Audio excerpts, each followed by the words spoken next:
a group of people gathered each Wednesday to reflect together on white privilege. That sounds fun, doesn't it? Well, it was challenging. It was very challenging. But it was fun sometimes, too. We watched videos, read personal stories, wrote personal stories about our experiences of race, learned from researchers, and prayed. We even played a game of Monopoly where we saw what happens when some people at the table are forced to play by rules that prevent them from owning or buying property.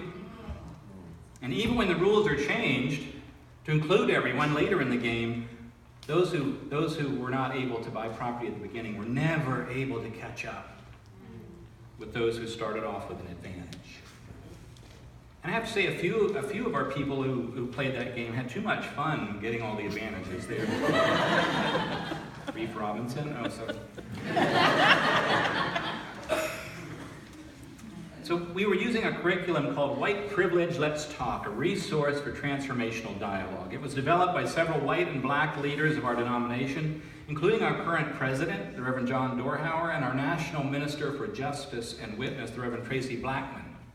Reverend Blackman has been a national leader on the issue of race ever since her involvement in the protests in Ferguson, Missouri after the death of Michael Brown.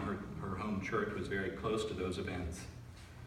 Now, I know what it probably sounds like, but we were not merely engaging in Lenten self-flagellation or indulging in liberal guilt. Our goal was not to make ourselves feel bad, nor was it to make ourselves feel good, because, gosh, we are sensitive, progressive, and hip enough to study white privilege. We were simply trying to see. We were trying to overcome a kind of spiritual blindness in our lives. We were trying to get free of something deep down in us, deep down in our society, that prevents most of us who are white from seeing the depth of the problem of racism in our country and prevents us from being part of the solution instead of part of the problem. In our time together, we learned that when it comes to racism, most of us who are white are like the priest and the Levite in the parable of the Good Samaritan, who avert their eyes from that wounded man in the ditch and pass by on the other side of the road. We learned there is a cost to walking by. First of all, to the person in the ditch who needs our understanding and compassion, not our judgment. But also in a different way to all of us in society who are more privileged, who have not been beaten up by generations of injustice, oppression, and ongoing patterns of racism.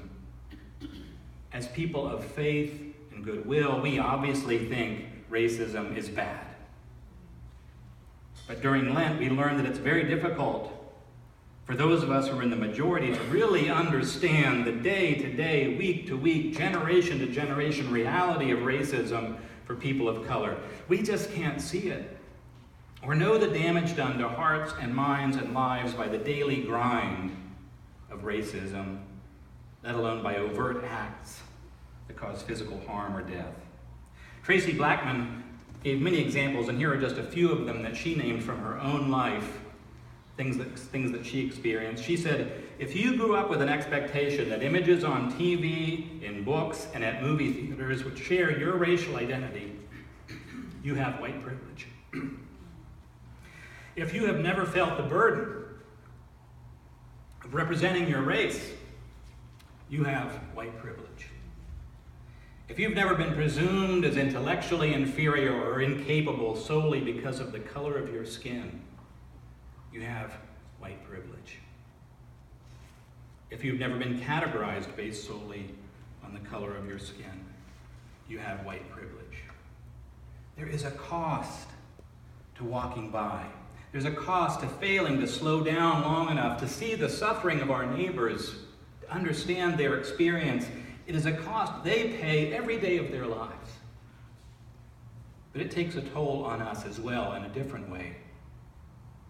As the researcher Peggy McIntosh said many years ago, many of us who are white see racism as something that is a problem only for people of color, not for us. We need help seeing that our own well-being is tied up with this conversation, she said. Racism is damaging to us as well. Racism keeps us separate from and fearful of persons of color, inhibits the building of deep relationships, keeps